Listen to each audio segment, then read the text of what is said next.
ভিডিওটো আৰম্ভ হোৱাৰ আগতে কেইটামান ইম্পৰ্টেণ্ট লিংক ডিছক্ৰিপশ্যনত দিয়া আছে যিকেইটা লিংক চালে আপোনালোকৰ কনফিউজন দূৰ হ'ব। চ' লিংককেইটা চাই ল'ব, আপোনালোকৰ ডিছক্ৰিপশ্যনত দিয়া আছে। হেল্ল' বন্ধুসকল, ৱেলকাম টু মাই চেনেল টিকে মস্তি আছামিজ। বন্ধুসকল, নাম শুনিয়ে গম পাইছে ভিডিঅ'টো কিহৰ ওপৰত বনাইছোঁ। এই ভিডিঅ'টোত আপোনালোকক এনেকুৱা ট্ৰিক কম। চ' যদি আপোনালোকৰ পাৰ্চেণ্টেজ 50ৰ পৰা 65ৰ ভিতৰতো আছে বা 70 আছে, তেনেহ'লে আপোনালোকৰ চিট পাবই নিশ্চয়। প্ৰথম ট্ৰিকটোৰ কথা আপোনালোকক ক'বলৈ গৈ আছোঁ। যেতিয়া আপোনালোকৰ অনলাইন খোলা দিব আৰু যেতিয়া আপোনালোকে ট্ৰেড চিলেক্ট কৰিব, তেতিয়া আপোনালোকে কি কৰিব জানে, চিলেক্ট কৰিব প্ৰিফাৰেঞ্চ হিচাপত ট্ৰেডবোৰ চিলেক্ট কৰিব লাগে। যে ধৰি লওক ফাৰ্ষ্ট প্ৰিফাৰেঞ্চ দিলোঁ মই ইলেক্ট্ৰিচিয়ান, ছেকেণ্ড প্ৰিফাৰেঞ্চ বেলেগ এটা ট্ৰেড দিলোঁ, সেনেকুৱাকৈ। চ' যিটো ট্ৰেড আপোনালোকে ভাল পায়, কৰিব মন আছে, সেইটো ট্ৰেড প্ৰথমতে আপোনালোকে চিলেক্ট কৰিব, তাৰে পিছত বাকীবোৰ ট্ৰেড দিব। আৰু ঠিক তেনেদৰে কোনখন ITIত পঢ়িব তাৰো প্ৰিফাৰেঞ্চ হিচাপত দিব লাগিব। যদি আপোনালোকে ভাবে যে ওচৰৰ ITI কেইখনত মই প্ৰথমতে চিলেক্ট কৰোঁ, তেনেকুৱাকৈ আপোনালোকে চিলেক্ট কৰিব, প্ৰিফাৰেঞ্চ হিচাপত দিব লাগিব। কাৰণ যিখন ITI প্ৰথমতে চিলেক্ট কৰে সেইখন ITIত আপোনালোকৰ চিটটো পাব যদি পাৰ্চেণ্টেজ মিলি যায় আপোনালোকৰ।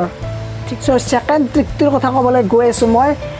যিসকলৰ পাৰ্চেণ্টেজ 50ৰ তলত, তেওঁলোকে গোটেই যিমান ITI আছে অসমত, গোটেইবোৰ ITIতে চিলেক্ট কৰিব আৰু গোটেইবোৰ ট্ৰেড চিলেক্ট কৰিব। যদি আপোনালোকে ভাবিছে যে মই ITI কৰিম, যিকোনো ট্ৰেড পালাই হ'ল, এনেকৈ যদি ভাবিছে। 3 নম্বৰ ট্ৰিকটোৰ কথা কৈ আছোঁ। যদি আপোনালোকৰ পাৰ্চেণ্টেজ 50ৰ পৰা 60ৰ ভিতৰত আছে, তেনেহ'লে আপোনালোকে কি কৰিব, যিমান ট্ৰেড আছে 2 ইয়াৰ্ছৰ অৰ্থাৎ ইঞ্জিনিয়াৰিং ট্ৰেড যিমান আছে, গোটেইবোৰ ট্ৰেডে চিলেক্ট কৰিব আৰু গোটেই অসমৰ যিমান ITI আছে গোটেইখন ITI চিলেক্ট কৰিব। চ' যিখন ITIত পঢ়িব মন আছে সেইখন ITI সেই হিচাপত প্ৰিফাৰেঞ্চটো দি যাব আপোনালোকে, ফাৰ্ষ্ট ছেকেণ্ড থাৰ্ড এনেকুৱাকৈ। আৰু যিসকলৰ পাৰ্চেণ্টেজ, এইটো 4 নম্বৰ ট্ৰিক, যিসকলৰ পাৰ্চেণ্টেজ 60ৰ ওপৰত আছে, অৰ্থাৎ 60ৰ পৰা 70ৰ ভিতৰত আছে, চ' তোমালোকে কি কৰিবা, কাউন্সিলিংটো 6টা কাউন্সিলিঙে হ'ব। চ' প্ৰথম কাউন্সিলিঙত যদি চিট নাপায়ো, তেনেহ'লে আপোনালোকে ছেকেণ্ড কাউন্সিলিঙলৈ ৱেইট কৰিব, থাৰ্ডলৈকে ৱেইট কৰিব। কিছুমানে কি কৰে, 3 নম্বৰ কাউন্সিলিঙৰ পিছত চিলেক্ট নকৰে, ভাবে কি মই আৰু চিট নাপাওঁৱে, সেনেকুৱাকৈ ভাবে। চ' আপোনালোকৰ যদি 60% আছে বা 62, 63, 65 এনেকুৱা পাৰ্চেণ্টেজটো আছে, আৰু যদি ভাবিছে যে মই ইলেক্ট্ৰিচিয়ান বা ফিটাৰ ট্ৰেড কৰিব মন আছে, তেনেহ'লে আপোনালোকে কি কৰিব, একেবাৰে 6 নম্বৰ কাউন্সিলিঙলৈকে ৱেইট কৰিব। কিন্তু আপোনালোকে এইটো মিষ্টেক নকৰিব যে চিলেক্ট নকৰাকৈ নাথাকিব, প্ৰত্যেকটো কাউন্সিলিঙতে আপোনালোকে চিলেক্ট কৰি থাকিব লাগিব। যদি আপোনালোকে চিলেক্ট নকৰে, নেক্সট কাউন্সিলিং আপোনালোকে কৰিব নোৱাৰিব। সেইকাৰণে গোটেইকেইটা কাউন্সিলিং যেইটা হয় গোটেইকেইটাতে চিলেক্ট কৰিব লাগিব। আপোনালোকে চিট পায় বা নাপায়, যেতিয়ালৈকে কাউন্সিলিং প্ৰচেছ খতম নহয় তেতিয়ালৈকে আপোনালোকে চিলেক্ট কৰি থাকিবই লাগিব। মাজতে আপোনালোকে গেপ নিদিব যে মই 3 নম্বৰ কাউন্সিলিঙত নকৰোঁ, 4 নম্বৰত কৰিম, এনেকুৱা নকৰিব।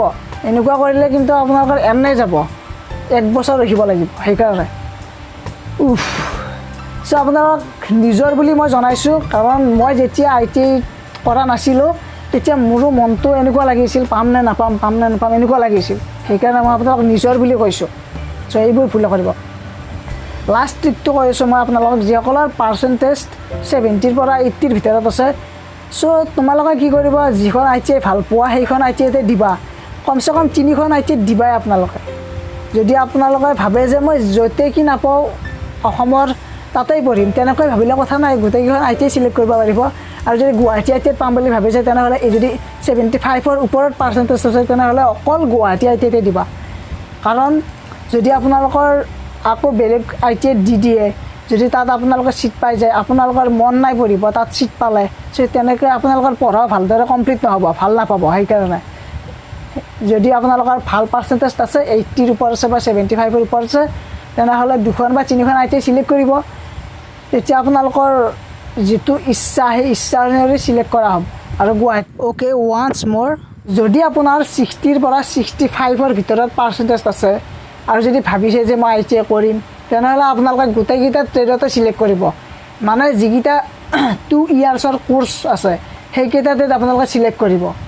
আৰু যদি কাৰোবাৰ পাৰ্চেণ্টেজ 50ৰ পৰা 65ৰ ভিতৰত আছে, তেনেহ'লে আপোনালোকে কি কৰিব, অসমত যিমানকেইখন ITI আছে তাত গোটেইবোৰ ITIতে আপোনালোকে চিলেক্ট কৰিব।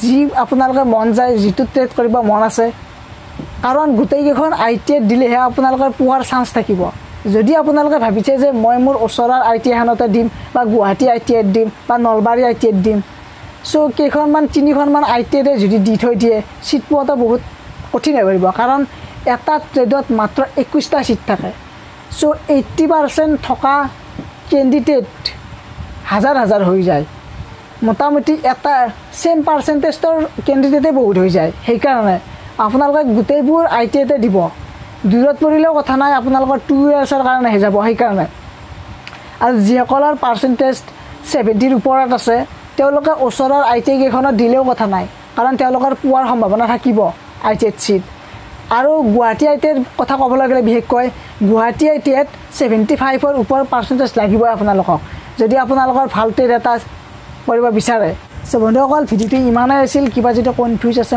কমেন্টত জনাব মই আপোনালোকক ৰিপ্লাই দিম আৰু মোৰ ফেচবুক আইডি ইনষ্টাগ্ৰাম আইডি ইয়াত দিয়া আছে আপোনালোকে চাব ফলো কৰিব আৰু মেছেজ কৰিব সো আজিলৈ ইমানেই ধন্যবাদ